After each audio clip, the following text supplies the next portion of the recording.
Hoje nós continuamos a nossa série atual entre a promessa e o poder. Semana passada foi nosso primeiro episódio, nós conversamos um pouco sobre como nós esperamos, né? E o que nós esperamos. E a ideia foi introduzir o tema em cima do capítulo 1 de Atos. E nós estamos aproveitando aqueles momentos da igreja, ali no comecinho da igreja, para pensar um pouquinho sobre o que aconteceu ali, que lições a gente pode tirar, o que a gente pode aplicar em relação a isso. A posição que eu trouxe mais ou menos era assim, né? Jesus veio, Jesus morreu, Jesus ressuscitou, ele passa 40 dias ensinando sobre o reino de Deus, focado ali naquelas pessoas. Mais de 500 pessoas o viram naquela época, que são chamadas as testemunhas da sua ressurreição, mais um grupo mais particular, os discípulos, né, incluindo as mulheres, os 12 discípulos, no caso os 11 agora, e mais as mulheres, andaram com Jesus mais intensamente, sendo ensinados por ele fortemente, uma imersão sobre o reino de Deus, porque ele estava para partir, como ele havia dito.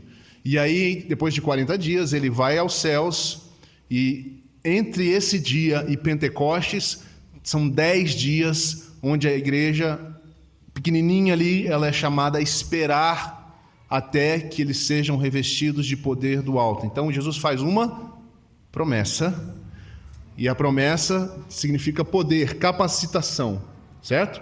E o que é que acontece entre a promessa e o poder? São 10 dias que esses irmãos e irmãs precisam viver uma experiência que eles não sabem bem. A gente lê o livro porque a gente tem a história pronta. Eles não. Eles tiveram que ficar em espera. Eles não sabiam nem quanto tempo era. Lembra que nós falamos semana passada? Jesus disse, esperem alguns dias. E com certeza os mais ansiosos ficaram pedindo uma data e uma hora para Jesus, né? Porque eles tanto não queriam perder, quanto não queriam ficar sem saber a data. Mas Jesus disse apenas isso, uns poucos dias. E esses irmãos esperam. Hoje nós sabemos que são 10 dias. Eu também usei a expressão 10 dias que mudaram a história. Essa espera culminou com algo muito grandioso. Na semana passada também a gente leu todo o primeiro capítulo e o primeiro versículo do capítulo 2, porque eu quis parar justamente antes do texto que nós gostamos de ler. Quando a gente fala de Atos, né, a galera gosta de ir direto em Atos 2:2, a partir dali, né? Começa dizendo lá, de repente veio do céu um som impetuoso, todo mundo gosta do auê. Todo mundo gosta do fogo caindo, mas nós não, muitas vezes, prestamos atenção que deveríamos prestar nas outras coisas que levam a esses momentos e que trabalham com Deus nesse momento. Então, foi mais ou menos, estou resumindo para vocês a semana passada, o fato da espera em si, né? Esperar faz parte, esperar não é um erro de Deus, esperar é um método de Deus nas Escrituras, ele constantemente opera dessa forma, nos coloca numa condição de espera. Hoje, no nosso segundo episódio, e assim será nos próximos, até o dia de Pentecostes, e uma sessão depois do dia de Pentecostes, nós vamos pegar pequenos trechos então desse texto, explorar algumas coisas que fazem sentido na convivência da igreja, tá bom? Então hoje o tema é esperar não é ficar parado. O texto é de Atos 1, de 12 a 14. Vamos ler lá juntos? Atos 1, de 12 a 14. Diz assim: Então eles voltaram para Jerusalém, vindo do monte chamado das Oliveiras, que fica perto da cidade, cerca de 1 quilômetro. Então essa aqui é a distância eu estava lendo lá, a distância que eles podiam andar, por exemplo, num dia de sábado, uma distância curta. Eles estavam nesse local, voltaram para a cidade. Chegando na cidade, versículo 13. Quando chegaram, subiram ao aposento onde estavam hospedados, o famoso cenáculo. Era aquela parte de cima de algumas casas. Achavam-se presentes ali Pedro, João, Tiago e André, Filipe, Tomé, Bartolomeu e Mateus, Tiago, filho de Alfeu, Simão, o Zelote e Judas, filho de Tiago. Quem sabe o nome dos 11 discípulos de cor? Gente, como vocês vão entrar no reino dos céus sem saber o nome dos 11 discípulos de cor? É a primeira pergunta que vai ser feita na porta do céu. Você conhece os 11 discípulos? Ainda bem que não, né? Ainda bem que é pela graça, né, que a gente entra lá. Porque se fosse pela resposta, a gente estaria com problema. Mas olha só, esses 11 irmãos estavam lá e havia mais alguns, no versículo 14 a gente lê, todos eles, esses 11, se reuniam sempre em 12? Não, 11. Não pode ressuscitar aquele ruim, não. Deixa ele lá. Pedro, João, Tiago, André, Felipe, Tomé, Bartolomeu, Mateus, Tiago, Simão e Judas, o outro Judas, filho de Tiago. Todos eles se reuniam sempre em oração, com as mulheres, inclusive Maria, mãe de Jesus, e com os irmãos dele. Então havia um grupinho ali que talvez beirasse umas 20 e poucas pessoas, mais ou menos. Tá? Isso também tem um certo significado aqui na nossa mensagem hoje. Então esse é o contexto do que nós estamos falando hoje. Eu quero falar sobre essa espera. Esperar é muitas vezes visto como inatividade, como ficar parado, né? A gente aprende isso. Normalmente quando a gente é criança é pior isso, porque aí o mundo da mãe fala espera, aí não é que você não pode fazer nada agora. Senta e espera, não é o que a gente mais escuta? Senta e espera. Então às vezes na nossa maneira de pensar, a gente escuta quando fala espera, que eu vou ficar parado, né? Que nada vai acontecer, que não tem nada para eu fazer. Eu quero quebrar um pouco essa ideia dentro do contexto bíblico, que a espera nos evangelhos, a espera nas escrituras, a gente chama de espera ativa. Ela é uma espera que ela gera ação, que ela gera algo na vida dela, na vida das pessoas, na nossa vida. Tá certo? Então, não é uma espera de sentar na cadeira de balanço e ficar lá balançando, um dia Jesus vai voltar. E você fica lá curtindo aquele tempo de espera. Por outro lado, a espera para alguns pode ser um pouco entediante também. Porque eles têm uma certa ansiedade natural e é difícil de esperar as coisas se resolverem. Às vezes se torna inclusive angustiante. E faz sentido também. Se você tem, por exemplo, alguém que vai fazer uma cirurgia e entra lá na sala de cirurgia e você está esperando. E aí falam que vai levar 1 hora, leva 1h30, 2 horas. É angustiante a espera, muitas vezes também. A gente reconhece isso. Alguém já disse uma vez que mente vazia é a oficina do diabo. Já ouviram esse ditado? Vocês concordam ou não? Analisando a própria mente? Por isso faz muito sentido, gente, a gente falar aqui, né, usando esse ditado também, da espera que está sem ação, aquela espera inerte, quando você não se envolve, quando você para tudo e fica esperando sem fazer nada. O fazer nada aqui simbolizando a mente vazia. No que eu penso enquanto eu espero? Com o que eu me envolvo enquanto eu espero? O que é para fazer enquanto eu espero? Sem a visão correta de como você deve esperar, você acaba dando espaço a bobagens. Você imagina ali os discípulos no texto, ele diz que eles estavam sempre reunidos em oração. Significa que a mente deles e o coração deles estava focado em um único tópico, ou em uma única esperança, em um único momento. Se eles deixassem um pouco aquilo para lá, como muitas vezes acontece inclusive na nossa vida, eles começariam a duvidar um pouquinho. Não é? Não é assim que funciona? Aí você começa, será que ele vem mesmo? Será que era sério? Começa a duvidar do que você aprendeu, às vezes, nas Escrituras. Será que é bem assim, aquilo que eu aprendi? Talvez Deus não quis dizer isso. Olha como é complicado.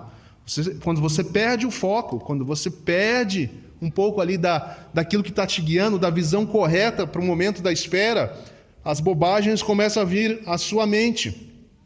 É o que diz Paulo, muitas vezes, em seus textos, mais especificamente em Colossenses 3, 1 e 2, né? E Filipenses 4:8, quando ele vai dizer para a gente pensar nas coisas lá do alto, para manter a nossa mente naquilo que tem algum louvor, alguma dignidade. Pensa você na sua vida quantas vezes nós nos deixamos levar por coisas que tomam a nossa mente, que não tem valor e às vezes são até indignas de alguém como nós, assim, no sentido de que queremos nos aproximar do Senhor. Nós temos que trabalhar a nossa mente, nos voltarmos para o Senhor e abandonar essas coisas. Elas não fazem parte da espera.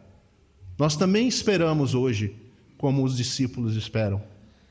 No final eu vou falar para vocês quais são as 2 esperas principais que eu vejo que nós temos hoje. E aqui nós vamos aprendendo com esses discípulos como esperar. Então, olhando para o texto, 3 pontos ali que eu quero tirar do texto. Primeiro, o que a gente já falou, eles estavam reunidos. No versículo 13 diz que estavam reunidos. Eu olho para os dias atuais e vejo como é difícil hoje em dia para a igreja se estar reunida. Existem inúmeras razões. Eu vou tirar aqui de lado a preguiça, a má vontade, a desordem, a confusão, tá bom? Para a gente não ficar muito com um clima muito pesado.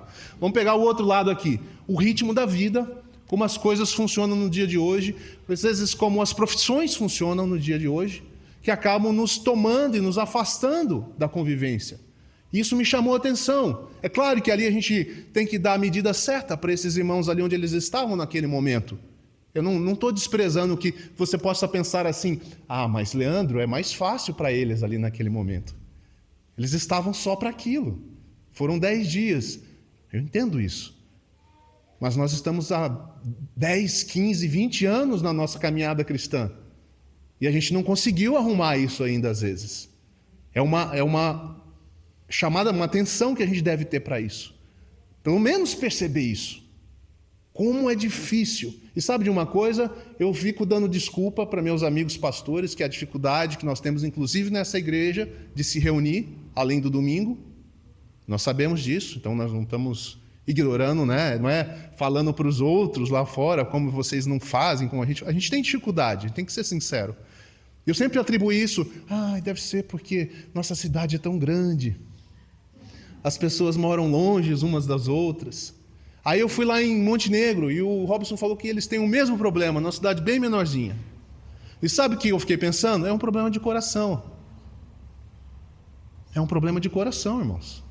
Eu e você temos que botar a mão na nossa consciência diante do Senhor e falar, Senhor, eu acho que na prática o que eu canto não corresponde ao que eu estou fazendo na vida. Eu digo que o Senhor é o meu primeiro, reina sobre mim, sobre toda a terra. Música boa para começar hoje, viu? Obrigado. Fazia tempo que eu não cantava essa. E daí na vida a gente não deixa ele reinar de verdade. A gente é que reina. Por inúmeras razões. Eu não estou aqui trazendo condenação. Eu quero que você pense, porque eu sei dos meus próprios problemas com isso. Mas se nós não pensarmos nisso juntos, nós não vamos resolver isso. É uma questão de coração. Eu já cancelei essa desculpa. É porque a cidade é grande. Eu fui obrigado a cancelar. Fui quebrado assim, totalmente. Eu penso, irmãos, que vai chegar uma hora, é possível que você viva essa época, que você vai ter que tomar uma decisão radical sobre esse assunto. Pode ser que você viva esse momento. Não sei se vai ser amanhã ou depois, mas eu tenho a impressão que vai chegar um momento que nós vamos ter que tomar uma decisão radical do que é realmente importante, do que é realmente vital, e do que é que nós precisamos fazer. A Bíblia diz aqui no exemplo deles, eles estavam reunidos e estavam reunidos debaixo de uma ordem, de uma orientação do Senhor. Esperem em Jerusalém. Esperem, e ele falou para todos, ou seja, esperem juntos. Esperem, e eles estavam obedecendo ao Senhor. Muitas vezes nós queremos algo de Deus, mas nós não somos obedientes àquilo que o Senhor nos pede. E aí nós não entendemos por que nós não recebemos. Não é porque Deus fica fazendo joguinho com a gente, é porque Ele diz que existe um caminho para as coisas acontecerem. É porque Ele conhece como nós funcionamos. E Ele precisa, por sua graça e amor, desse método da espera, muitas vezes para trabalhar inclusive o nosso coração, para recebê-lo. Amém? Acho que faz sentido, né?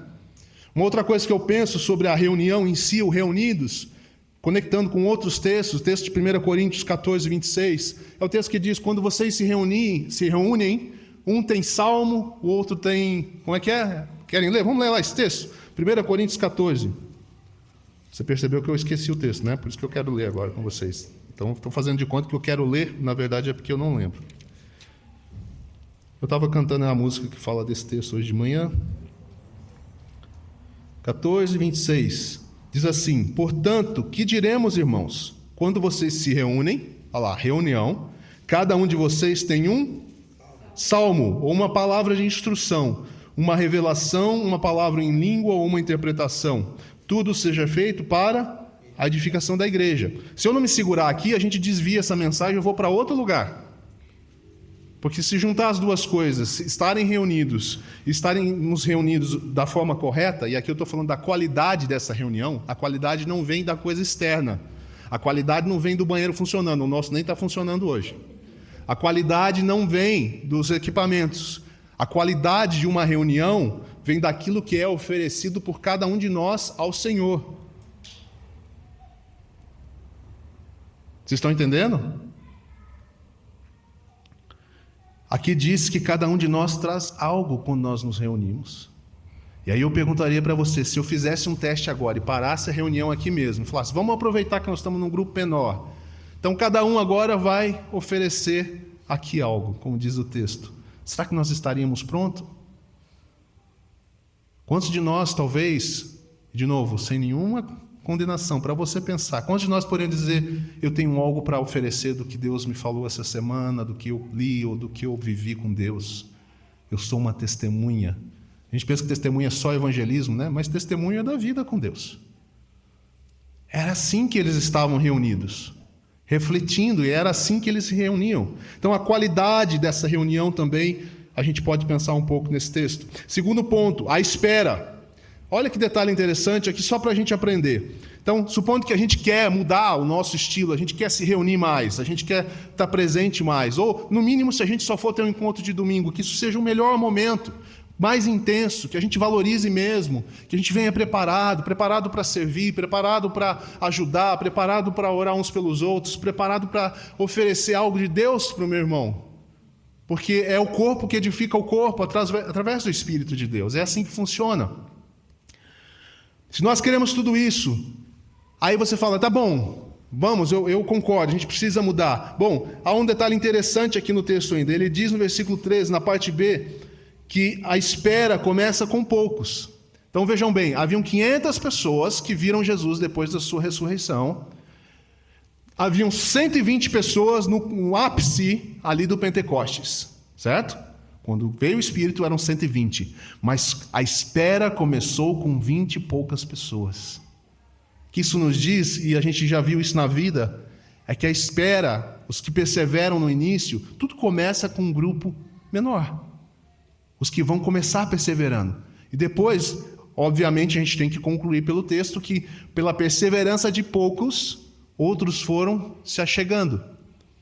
Semana passada nós falamos também que o que a espera faz é que aqueles que estão só na empolgação vão saindo. Não conseguem perseverar. No terceiro dia fala, isso aqui não é para mim, eu não aguento ficar esperando. Ou, eu tenho mais o que fazer. E voltam para a mentalidade antiga e deixam a promessa que receberam, e trocam a promessa por outras promessas e por outras coisas. A espera ela é purificadora nesse sentido. Quem realmente quer aquilo com toda a intensidade, com todo o coração, são os que ficam. Mas o ponto aqui para salientar nessa manhã é para você saber e não ficar assustado. Por que somos poucos? Ou por que só alguns se mexem? É assim que começa. É assim que começa. Lá no tempo de Israel, quando os espias viram a terra prometida, só 2, poucos começam. Poucos começam. Na época de Noé, só sua família. Eram 6 ou 8 pessoas? 8. 3, 4, 5, 26, 39, divide por 2. 8 pessoas. De uma geração inteira. 8 pessoas que creram e esperaram por um longo tempo. Eu fui reler esse texto, é tão interessante. A espera foi ali totalmente difícil, gente, angustiante provavelmente. Além de esperar anos fazendo a arca, uma vida, foi a vida de Noé inteiro construindo aquela arca. Ele entra na arca, diz que ainda leva 7 dias para chover. Você tem que ficar trancado numa arca, falando assim, eu acho que eu me enganei. Não está chovendo. Você já pensou nisso? Já pensou nos discípulos ali no cenáculo? 4º dia, Tomé, coitado do Tomé, ele sempre leva, né? Tomé já começa. Gente, não está descendo nada. Jesus falou poucos dias para mim é 3 horas. Não, 3 horas foi o Pedro, né, que era ansioso. O Pedro em 3 horas falou, Jesus falou poucos dias. Para mim eu já pensei que ele estava assim, dramatizando, que seriam umas horas depois. Tipo, ele já foi, né? Por que ele não chega lá e já não manda? 10 dias, 7 dias, espera. Irmãos, a espera começa com poucos que precisam crer, precisam estar ali e perseverar, né? O cenáculo, ele representa aqui para a gente não só um lugar físico, mas um estado de disponibilidade, entende? De estar disponível para Deus. Nós estamos aqui reunidos, eles estão dizendo para nós, à espera daquilo que o Senhor falou. Nós somos os primeiros, 11 homens, mais as mulheres, mais os irmãos que se achegaram, os primeiros a obedecer a ordem de esperar. Sempre a fidelidade é exercida por poucos, mas ela cria o ambiente para os 120. Será que Deus não está chamando alguns de nós para sermos dos poucos? Para perseverar até que Ele venha sobre nós? Ou até que Ele volte, falando da segunda vinda? Não cabe a nós dias, horas e datas. O que cabe a nós é esperar ativamente, com expectativa, ser a testemunha fiel de que Ele deseja se manifestar a nós e Ele retornará. Até que Ele venha, queremos ser essas pessoas que criam um ambiente para que os 120, figurativamente falando, se aproximem, estejam lá no dia que o Senhor vier.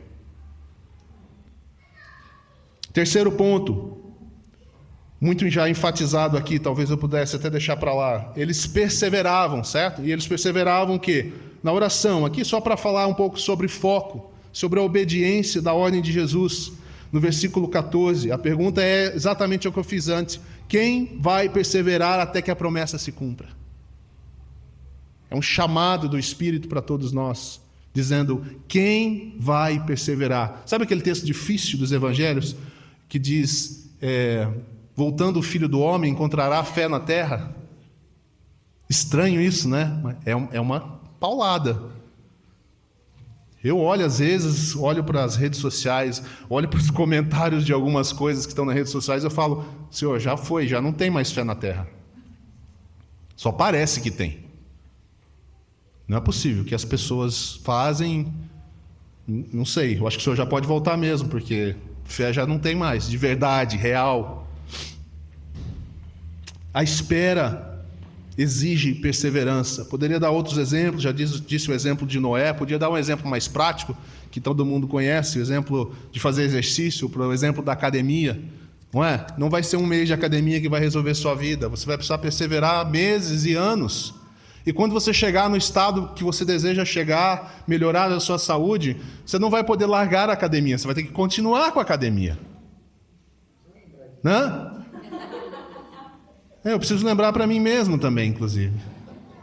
Porque você tem sempre a esperança que uma hora você vai voltar assim na nutricionista, ela vai falar, muito bem, senhor Leandro, agora você já pode voltar a comer de tudo que você gosta. Mas nunca chega essa hora. Às vezes até piora. Porque a função dela é fazer você aprender a comer bem. Não é só a dieta em si, a dieta é um detalhe, é uma coisa que tem que acontecer. A espera, ela precisa ser perseverante. Eu creio que Jesus nos chama para essa vida perseverante de espera. Como que isso se aplica a nós de uma forma um pouquinho mais prática? Eu acredito que isso significa que você e eu temos que começar a pensar em coisas práticas, né? Também assim de rotina. Eu chamei aqui de criar a rotina minimamente sustentável daquilo que você crê e perseverante nas questões do reino. São algumas decisões que eu e você temos que fazer, colocar na nossa vida. E aqui eu volto ao exemplo. Do mesmo jeito que você insiste com a nutricionista, com a sua dieta, ou com a sua academia, ou com o seu exercício, com a sua corrida, com qualquer coisa. Nós precisamos tomar as rédeas da nossa vida nesse sentido e aplicar esse aspecto da perseverança. Eu vejo 3 coisas básicas que eu acho que sustentaram os irmãos naqueles 10 dias e que talvez sirva para nós. Primeiro, a básica, a oração mesmo. Como está a sua vida de oração? Como está a sua vida de intercessão? Como está a sua vida de estar diante do Senhor e simplesmente esperar nele? A palavra. Pegar as Escrituras, olhar e ver ali textos que falam sobre quem Ele é, sobre quem é Deus, sobre quem é Jesus, quem é o Espírito Santo, e depois ficar ali em contemplação, em espera, deixando a sua mente, o seu coração processar e ruminar aquilo. A espera não se sustenta sem uma vida de oração. Você vai viver aos trancos e barrancos, como a gente diz. Ora crendo muito, ora crendo nada. Você precisa incluir na sua vida uma vida de oração regular, como esses irmãos estavam vivendo. Eu creio que os que não fizeram isso ali naqueles dias, não ficaram lá para 10 dias depois. Mas os que foram aprendendo e se juntando àquilo, eles chegaram aos 10 dias. Oração. A oração conecta o coração que você tem tanto aí à disposição, conecta com o Pai. Conecta com a seiva da videira, descendo a sua vida, sustenta a sua perseverança, enquanto você espera a manifestação do Senhor. Amém? A segunda coisa que faz parte, está mais discreta ali, mas está acontecendo, a ação, né? A ação, fazer algo, se envolver de verdade com o reino. Ali eles com certeza tiveram que dar mais dedicação àquilo do que talvez até a própria família, num certo sentido, não de forma errada, mas assim, sabe? Tem gente que diz hoje que a gente saiu de não cuidar da família para idolatrar a família. Tem muita gente falando sobre isso hoje, no meio cristão. Como que a gente balanceia? Porque a família não é o centro de tudo. A família é uma coisa importantíssima que Deus quer que cada um de nós cuidemos e desenvolvamos. É a nossa primeira responsabilidade. Mas isso não pode virar uma idolatria. Como é que a gente balanceia isso? Os irmãos ali, de algum jeito, conseguiram fazer isso. Porque, obviamente, eles viviam a vida deles ali, gente. Não tinha ninguém trazendo comidinha para eles, né? Fazendo as coisas da casa deles. Eles não abandonaram a vida. Entenda corretamente, há uma ação em torno dessa perseverança. A ação ajuda a sua fé a se tornar uma fé prática, de verdade. Ela sai daquela espiritualidade, sabe? Assim, fala bonito, fala de Deus, está todo domingo ali, mas é uma espiritualidade domingueira e acaba sendo até falsa. Eu não estou falando de ativismo, encher a sua vida de atividades, mas é perceber onde é que está a ação em prol do reino na sua vida. O que é que existe na sua vida hoje que está de forma prática e até visível, contribuindo para o reino de Deus se desenvolver na igreja local, no seu local de trabalho, onde for e com o que for. Mas você precisa olhar para a sua vida e falar: eu estou de forma prática contribuindo com, no mínimo isso, no mínimo aquilo, envolvido, entende? Nesse sentido. Eu creio que muitos de nós estamos, mas é para você lembrar que isso de fato faz parte. E a terceira coisa, a renovação. Então, oração, ação e renovação, para mim, são as experiências desses 10 dias reunidos em torno da promessa. Renovação, saber que no caminho do reino de Deus nós somos renovados no espírito e na nossa força, como diz Isaías 40:31. A espera ativa não é sobre fazer pela nossa força e usar a nossa força. Não é fazer pela nossa força, é usar a nossa força na dependência e na capacitação de Deus. A espera reunida em torno, com foco, perseverante, nos coloca também numa posição de receber a renovação de Deus. Os irmãos estavam sendo renovados ali naqueles dias também. E cada novo dia que levantavam, se reuniam e oravam ao Senhor e agiam em torno do reino ali do que eles ouviam, isso fortalecia a fé deles e os renovava. Então a espera, ela nos move tanto para a ação, quanto ela nos leva a estar diante de Deus. Quando você se move em ação, quando você diz: eu quero contribuir dessa forma no reino de Deus, você automaticamente vai começar a andar mais: Deus, me ajuda. Você vai ver os desafios, eu não sei como resolver. Na verdade, quase sempre, se você for conversar com os pastores, é a oração que eles mais fazem. Senhor, eu não sei como resolver essas milhares de coisas que estão acontecendo. Como que a gente faz? Me ajuda, eu vou perseverar, eu estou aqui, Senhor. Mas ajuda, Senhor, me dá uma direção, faz acontecer alguma coisa, não é? A ação te coloca nessa relação com Deus também. Uma outra coisa que nós temos que pensar, já aqui indo para o nosso final. Então, de novo, né? Oração, ação e renovação. Isso é o processo na espera que está acontecendo, na espera ativa. A outra coisa que eu queria dizer para vocês é que, fazendo uma conexão também com o Pentecostes, vamos nos lembrar que os irmãos ali, eles estavam para experimentar a vinda do Espírito Santo, para a habitação na vida deles, como promessa do Senhor. Não vai haver outro Pentecostes, irmãos. Sabe por que eu sei disso? Porque não precisa de outro Pentecostes. Pentecostes é o cumprimento da promessa de Joel, onde o Espírito Santo seria derramado a partir da obra de Cristo. Ali é um ponto de começo.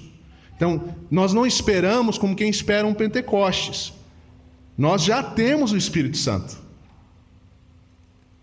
Você já tem o Espírito Santo. Nós já podemos viver o que eles viveram após o Pentecostes. Está claro isso? Nós não esperamos. Isso tem se tornado uma outra muleta no meio cristão muitas vezes.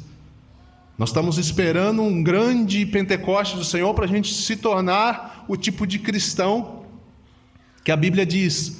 Mas quando você creu em Cristo, você já recebeu o Espírito Santo. A nossa função agora é andar em fé, é andar na palavra de Deus, é crer que isso é verdade e começar a agir. O Pentecostes não vai acontecer de novo. Porém, antes que você fique assustado, graças a Deus, a Bíblia diz também, enchei-vos do Espírito. Então, é só entender as coisas bem. Porque se você ficar esperando um outro Pentecostes, você vai se decepcionar, porque provavelmente não vai acontecer. O Espírito já veio. Mas as Escrituras falam sobre um contínuo enchimento do Espírito. Um derramar do Espírito, uma experiência mais profunda com o Espírito. Aí sim. Né? Mas sempre lembrando, se eu creio em Cristo, se eu entreguei minha vida para Ele, o Espírito Santo habita em mim. Amém? E por isso eu posso fazer as obras que Jesus fez, por causa do Espírito dele. Não é por causa nem da minha maturidade, não é por causa do tanto que eu sei de Bíblia, não é por causa do tanto que eu vou na igreja, não é por causa quantas orações eu recebi com imposição de mãos de alguém. Não, é por causa do Espírito Santo que habita em mim. Tem muita gente esperando um grande evento sobrenatural para começar a ser como Jesus. Você não precisa esperar. Você precisa dar um passo de fé e começar. Eu quero isso. Qual que Jesus disse? Como que Jesus disse para se comportar? Ok, é assim, bora. Deus, não estou conseguindo. Está vendo como aí começa? Senhor, enche-me do teu Espírito. Senhor, eu li ontem os frutos do Espírito, estou pisando na bola em pelo menos 6 dos 9. Eu acho que eu não vou nem entrar no reino dos céus assim. Aí ele vai falar para você, vai porque eu garanto. A garantia sou eu. Mas eu vou te ajudar a você, através do meu Espírito, ter o seu caráter modificado e transformado. Enquanto você espera que eu volte, essa esperativa que gera transformação no nosso caráter. Está vendo como tudo se combina? A oração, a dependência, a ação. Se eu não ajo, eu não sei como eu sou, eu não sei qual é a minha limitação. Se eu estou escondidinho na minha casa, ou escondidinho nas relações, eu nem acabo exposto para saber que eu tenho dificuldade com pessoas. Senhor, muda meu coração, eu tenho dificuldade com tal comportamento, ou eu tenho dificuldade em me comportar de tal forma. Aí você vai voltar para o quarto, na esperativa, e falar, Senhor, o Senhor é tudo para mim. E o Senhor me deu o seu Espírito. Eu quero, Senhor, fluir. Eu quero ser parecido com você. Eu quero ser parecido com você. Então essa dualidade entre Pentecostes e enchimento precisa estar claro. A Bíblia diz, encham-se do Espírito Santo. Ela não orienta a gente a pedir outro Pentecostes, mas você pode pedir para que o Espírito de Deus te renove. E isso pode ser todo dia. Não precisa de conferência, de evento, a gente faz isso para despertamento mesmo. Mas o chamado para cada cristão é para que você viva isso e clame por isso diariamente. Com relação ao futuro, irmãos, a Bíblia nos orienta a pedir 2 coisas, eu creio, que eu falei no início que eu ia comentar aqui. Primeira coisa que a Bíblia diz claramente para a gente pedir é, venha o teu reino. É a oração de Jesus. Junta as pecinhas aí no seu coração, na sua mente. Eu sou filho de Deus porque eu recebi a Cristo. Pentecostes me garantiu o Espírito Santo. Eu recebi o Espírito Santo. Agora, eu sou aquela pessoa que vive pela oração do reino, que é, venha o teu reino, seja feita a tua vontade, na minha vida e a partir da minha vida, para a vida de outras pessoas. Então essa é a primeira coisa que com relação ao futuro a gente pode pedir com garantia, com certeza. Segunda coisa é o Maranata, vem Jesus, que coincidentemente nós até clamamos aqui nessa manhã. Essa espera da qual eu estou falando, a espera ativa, ela tem esses dois aspectos na sua vida. A espera pela manifestação do reino hoje, porque o reino já chegou, ainda não completamente, ainda veremos lutas e dificuldades, teremos batalhas perdidas, teremos também vitórias. É a espera ativa, trabalhando com o rei do reino, com o seu espírito. E a outra espera que constantemente vai estar e precisa estar no nosso coração é a Maranata, é a que diz: vem Jesus, volta Jesus. Essa é a nossa espera, irmãos. Nos foi dado um desafio maior, até talvez, do que os irmãos ali.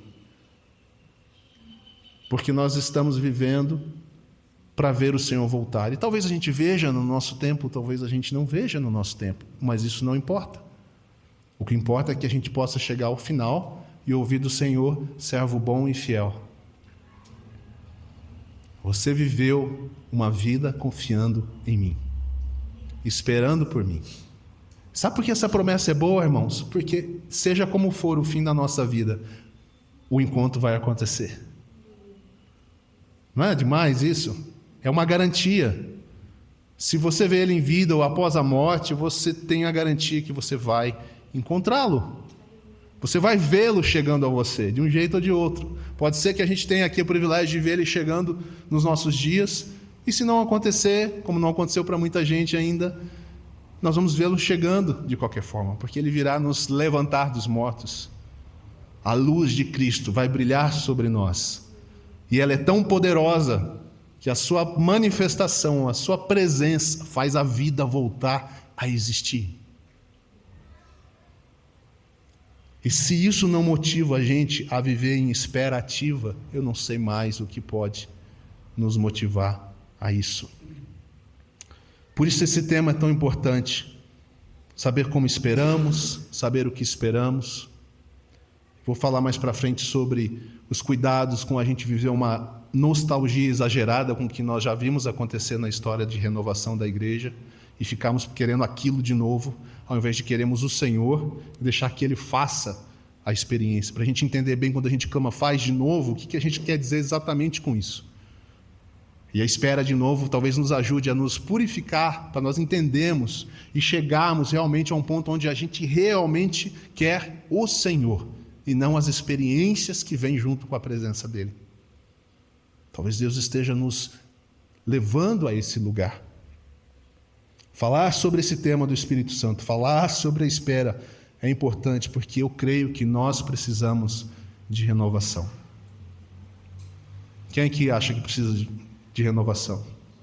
Ou o mundo? Se você está bem, você com certeza vai achar que o mundo e a própria igreja não está tão bem.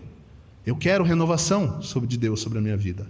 Eu vou ser daqueles que vai ficar aqui esperando e dizendo ao Senhor: é hoje, Senhor, que o Senhor se derramará de forma poderosa sobre nós. Não como em Pentecostes, eu não estou nem aqui arranjando confusão com Pentecostes, eu acho que vocês entenderam bem, né? Eu quero que o Senhor se derrame para renovação, porque uma igreja precisa estar renovada para que depois, talvez, um avivamento aconteça também. A renovação é sobre a igreja, sobre quem já está vivo em Cristo. O avivamento é para quem está morto. Então, quando a gente clama avivamento, queremos um avivamento, você precisa estar pensando em evangelismo. Você precisa estar pensando em vidas que não conhecem ao Senhor sendo avivadas. A Bíblia é clara. Nós estávamos mortos nos nossos pecados e Ele nos fez vivos. Então nós precisamos de renovação. Que o Senhor venha em nós e ganhe o nosso coração de uma forma profunda para tudo isso aqui que não está funcionando bem se torne algo que a gente não consegue resistir. E a gente abandone coisas, e a gente mude de coração, sem ser uma coisa legalista. É por isso que você tem que clamar. Se a minha mensagem aqui hoje te deixa desconfortável de qualquer aspecto, isso é ótimo. Mas não vou resolver isso na sua vida. Você vai resolver diante do Senhor, com tranquilidade, dizendo: Senhor, tem alguma coisa que não bate naquilo que eu ouvi. Talvez o meu coração ainda não esteja no Senhor. Me ajuda, Senhor, porque eu quero o Senhor. Mas parece que algumas coisas são maiores para mim do que o Senhor poderia ser. Muda meu coração. Você não muda o seu coração. Isso é boa notícia. mas o Senhor pode mudar o seu coração. É fé, perseverança, ação, ação, fé, perseverança, uma vida em espera ativa, vendo Deus mudar a sua vida. Palavra, conhecer o Senhor, saber o que Ele espera de nós, fé nisso, né? Crendo que Ele é verdade, a espera, a promessa. Eu sei qual é a promessa, eu vivo na expectativa do Senhor se manifestar na minha vida e se manifestar ao mundo finalmente. Venha a nós o teu reino, seja feita a tua vontade. Maranata, vem Jesus. Amém? Amém.